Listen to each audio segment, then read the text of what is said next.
Good morning. चलो आज हम लोग सीखेंगे कि किसी भी एक्सपोनेंट के क्वेश्चंस में या सर्च या रेडिकल्स, जैसे कि ये स्क्वायर रूट है और यहाँ पर हम लोग देख रहे हैं कि यदि इसके अंदर में 5 लिखा हुआ है तो ये फिफ्थ रूट इंडिकेट करता है, और कुछ नहीं, सिर्फ ऐसे लिखा रहे तो आप इसको स्क्वायर रूट पढ़ोगे। और यहाँ यदि 4 हम दे दें तो इसको हम लोग 2 इंटू 2 करते हैं तो इसका स्क्वायर रूट इस तरह से निकल जाता है, जो कि आप पहले से जानते हो। आज मैं आपको सिखाऊंगा कि इस तरह के क्वेश्चंस में जो स्क्वायर रूट नहीं है, क्यूब रूट नहीं है, फोर्थ रूट नहीं है, फिफ्थ रूट दिख रहा है और अंदर दिख रहा है क्वेश्चन में 5x प्लस 2 इक्वल टू 2, तो आपको बोला जा रहा है कि फाइंड कीजिए कि x का वैल्यू क्या होगा। इस क्वेश्चन से x निकालना है, यहाँ दिख रहा है। तो इसका सॉल्यूशन मैं आपको सिखाना चाह रहा हूँ और ध्यान से सीखोगे, इस तरह से बहुत सारे क्वेश्चंस बन जाएगा। सॉल्यूशन में जब हम करेंगे, जब यहाँ जो भी रूट है ना, तो इसको लिखने का तरीका पहला आप करोगे, अंदर वाला लिख दो 5x प्लस 2 दिख रहा है, ये पावर जो भी होगा उसको इस तरह से 1/5 लिखा जाएगा। यदि स्क्वायर रूट होता है तो 1/2। ये बहुत इंपॉर्टेंट चीज है इस क्वेश्चन के लिए या इस तरह के क्वेश्चन के लिए। जो भी रूट हो उसको इस रूप में लिखो, और ये राइट हैंड साइड 2 है तो 2 पहले छोड़ दो। अब देखो यहाँ पर ये 5 नीचे है, तो इस 5 को हटाने के लिए यदि हम लोग पावर करते हैं दोनों तरफ 5 का, तो क्या होगा और कैसा दिखेगा। देखो ये 5x लिख रहे हैं प्लस 2 लिख रहे हैं, और यहाँ 1/5 है ना, इस पूरे का पावर इधर भी 5 कर दो और 2 का पावर दोनों तरफ 5 पावर कर दिए।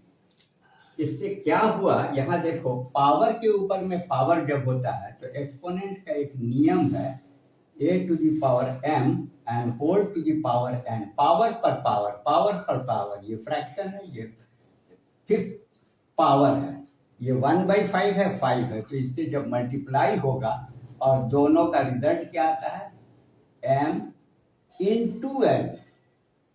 इसी के सहारे हम इसको अब क्या करेंगे, देखो कैसे रास्ता बढ़ेगा। 5x प्लस 2 तो रहेगा ही, और यहाँ 1/5 को इंटू 5 ऊपर कर देंगे, नीचे 1 लिख दो और ये दोनों कट गया, और 2 टू दी पावर 5 का मतलब होता है 32। 2 को 5 बार मल्टीप्लाई करोगे, 2 इंटू 2 इंटू 2 इंटू 2, तो हमारे पास 32 आ जाएगा। अब देखो इधर कुछ पावर नहीं है तो इसको हम कैसे लिख सकते हैं। अब इससे आपको पता लग रहा होगा कि कैसे x जो फाइंड करना था दिखने लगा। ये सिंपल लीनियर इक्वेशन हो गया है। 5x एक बार लिखो, इक्वल टू लिखो, 32 भी लिख सकते हैं राइट साइड, ये उधर जाएगा तो -2 करेंगे तो यहाँ कितना बच जाएगा, 32 से 2 घटेगा तो 30 बचेगा। अब 5 के साथ x का मल्टीप्लाई है, x जो निकालना था सिर्फ अकेले रखेंगे तो यहाँ 30 लिखेंगे, यहाँ 5 लिखेंगे, 5 6 जा कट जाएगा, therefore x is equal to 6 answer. समझ गए स्टूडेंट। इसी तरह के एक और क्वेश्चंस का हम लोग प्रैक्टिस करेंगे और देखेंगे कि इससे भी क्या आंसर आता है, और आपके कॉन्फिडेंस के लिए ये सीखना कंप्लीट हो जाएगा और किसी भी एग्जाम में कोई भी इस तरह का क्वेश्चन आप बना सकोगे। तो देखो फिर वही बात है कि find the value of x। अब यहाँ क्वेश्चन है 3x minus 2, 3x minus 2 equal to 4, लेकिन यहाँ रूट जो है क्यूब रूट दिया हुआ है और फिर हमको x निकालना है। तो जैसा कि आपने फर्स्ट क्वेश्चन में देखा, यहाँ भी यहाँ माइनस है, यहाँ 3 है, तो सबसे पहले क्या करेंगे, इसके अंदर जो भी वैल्यू यहाँ दिया रहे उसको आप पावर के रूप में कन्वर्ट कर दो। देखो सॉल्यूशन इसका कैसे होगा।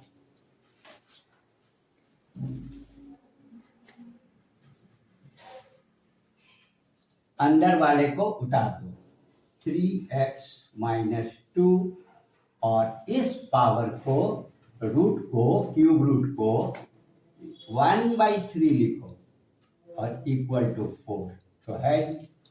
अब 1/3 को हटाने के लिए दोनों तरफ क्यूब करना होगा, तो कैसे करेंगे? 3x माइनस 2 लिखो और 1/3 लिखो और पूरे को 3 पावर दे दो, तो इधर भी देना होगा 3। हो गया। अब देखो ये पावर और पावर मल्टीप्लाई होता है, तो 3x माइनस 2 लिखेंगे और इसके पावर में 1/3 इंटू 3 से मल्टीप्लाई कर देंगे और ये क्या हो जाएगा? 16 चौक 64। 4 का क्यूब 4 इंटू 4 इंटू 4 होता है 16 चौक 64। अब ये देखो 3 आराम से कट गया। आपके पास जो अगला स्टेज आया 3x minus 2 is equal to 64। बहुत ही आसान हो गया। 3x लिखो इक्वल टू लिखो, 64 लिखेंगे, यहाँ माइनस है ना, इधर 2 जोड़ दो, ये कितना हो गया? 66। सिर्फ x लिखना है, लिखेंगे 66 इधर है, ये मल्टीप्लाई है, 3 आ जाएगा, 3 2 जा 2 जा, क्या आया? Therefore x is equal to 22 और यही आंसर है। अच्छी तरह सीख गए, कुछ चिंता नहीं है। यहाँ पर जो रहे पावर में बदलो, जो नीचे है उतना ही यहाँ पावर बदल दो। 1/पावर ये वाला, फिर इससे कर देंगे, फिर लीनियर आ जाता है और सिंपली। एक्सपोनेंट के एक और वैरायटी क्वेश्चन को देखते हैं। क्वेश्चन नंबर 3, फाइंड तो x ही करना है, लेकिन देखो यहाँ क्वेश्चन कर रहा है 3/4 टू द पावर 3 इंटू है, दोनों ब्रैकेट में है, मतलब यहाँ इंटू है। 4/3, ये 3/4 है, यहाँ 4/3 है। ये थोड़ा ध्यान से देखना, ये फ्रैक्शन और ये फ्रैक्शन रेसिप्रोकल दिख रहा है और यहाँ पर माइनस पावर है 7 और इधर इक्वल टू के इधर सेम है, जो ये है वही है, और यहाँ पर x दिख रहा है 2x। तो ये कैसे सॉल्व होगा? तो मैं सिखाऊंगा आपको सॉल्यूशन।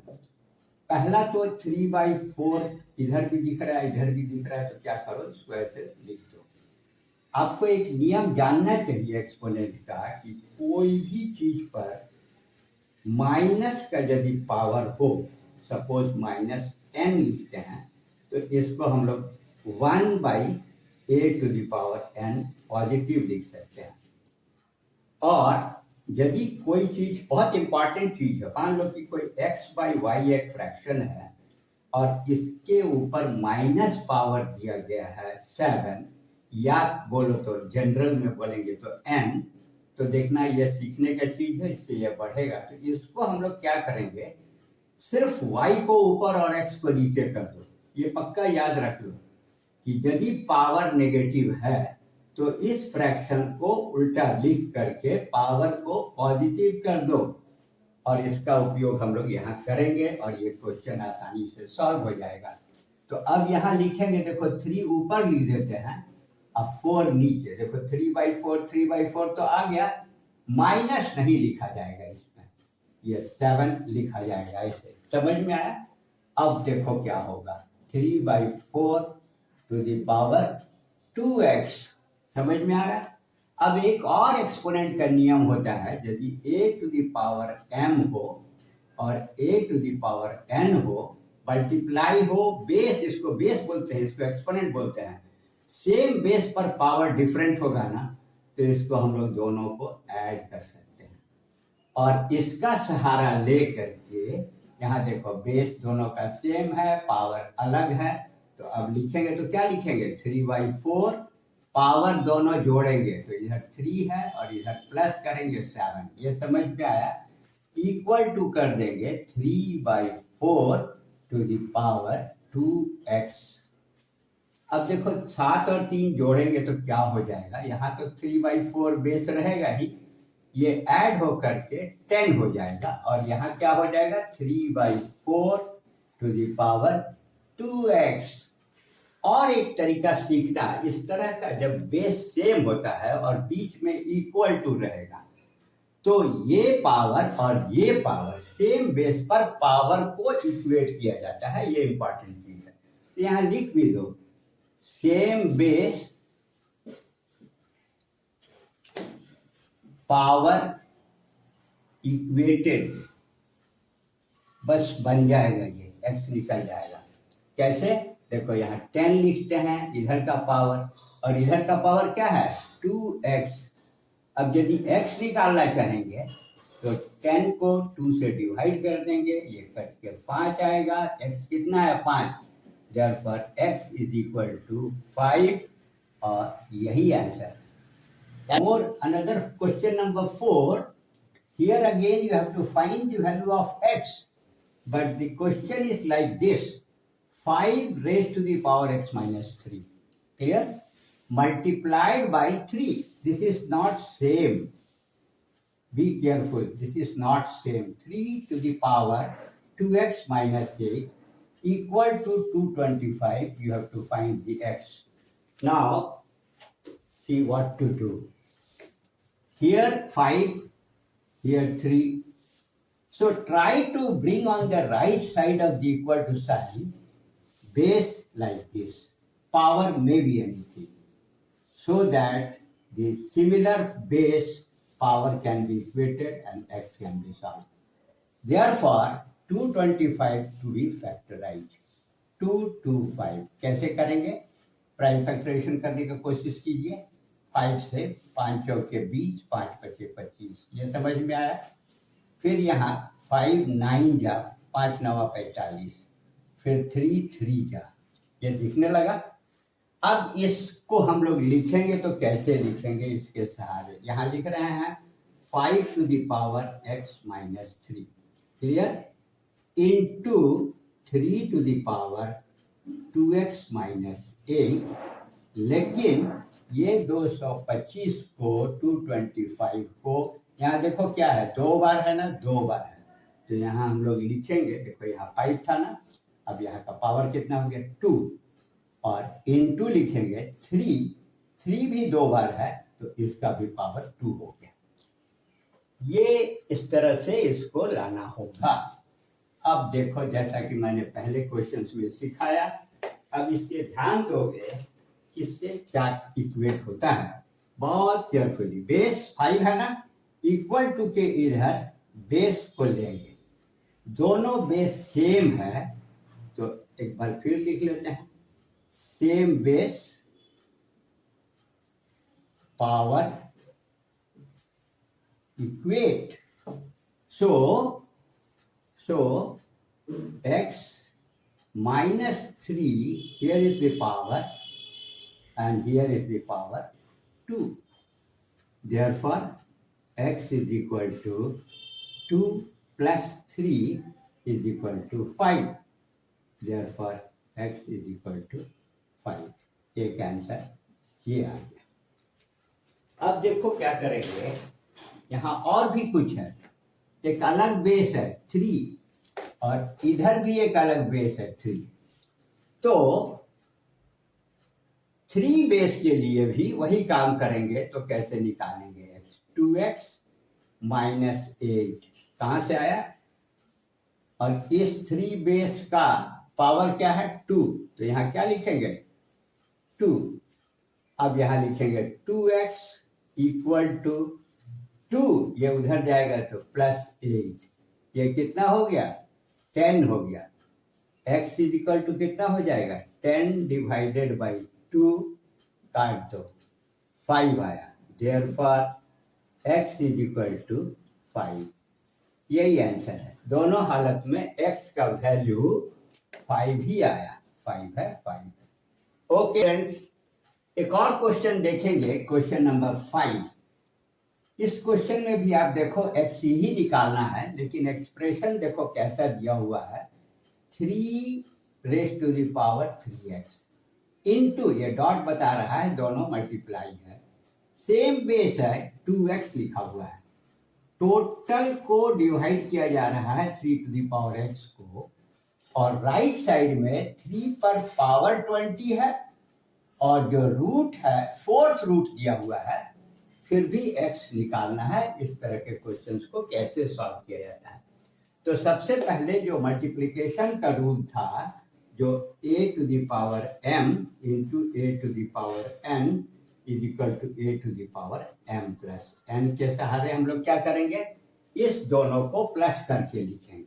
ये याद रखा करो हमेशा, बेस सेम है, पावर जुड़ जाएगा। यदि मल्टीप्लाई हो रहा है तो अगला लाइन लिख रहे हैं 3 to the power 3x plus 2x, ये समझ में आया। और नीचे सिर्फ यही रहेगा, इक्वल टू, यहाँ देखो ये पावर है, ये रूट है, तो कैसे लिखा जाता है, 3 का पावर 20 लिखेंगे और होल का पावर 1, यहाँ जो रहता है फ्रैक्शन हो जाएगा 1/4। और जो ऐसा कि आपने बताया अभी कि ये 3 टू द पावर जोड़ देंगे तो कितना हो जाएगा 5x, और नीचे 3 पर पावर है x, और is equal to 3 to the power 20 into हो जाता है पावर के ऊपर पावर होने से, और ये कट के कितना आ रहा है 5, 4 पंचे 20, तो इधर कितना बच गया इक्वल टू के तरफ, ये बच गया आपका 3 का पावर 5। और इधर देखो 3 है, लेकिन ये साइन क्या बता रहा है, डिवीजन का बता रहा है। तो आपको जानना चाहिए कि यदि a to the power m हो और a to the power n हो तो दोनों पावर आपस में सब्ट्रैक्ट करते हैं, ऊपर वाले को नीचे से घटा देते हैं। तो यहाँ भी देखो इसके सहारे हम लोग क्या करेंगे, 3 लिखेंगे, बेस सेम है, पावर ऊपर वाले का 5x है, नीचे वाला घटेगा x, यहाँ लिखा जाएगा, और जो 3 टू द पावर 5 होगा। अब देखो कितना आसान हो गया, 3 to the power 5x minus x करेंगे तो क्या आ जाएगा 4x आ जाएगा, और equal to 3 to the power 5 आया हुआ है। अब बहुत ध्यान से देखो, ये सेम है, ये इसके बराबर होगा और तब x निकल जाएगा। तो यहाँ लिख रहे हैं 4x is equal to 5, therefore x is equal to 5/4, और यही आंसर है। समझ गए? इस तरह से इन विभिन्न क्वेश्चनों को सॉल्व करते हुए अपने से आप अपने बुक का बहुत सारे क्वेश्चंस को सॉल्व कर सकते हो।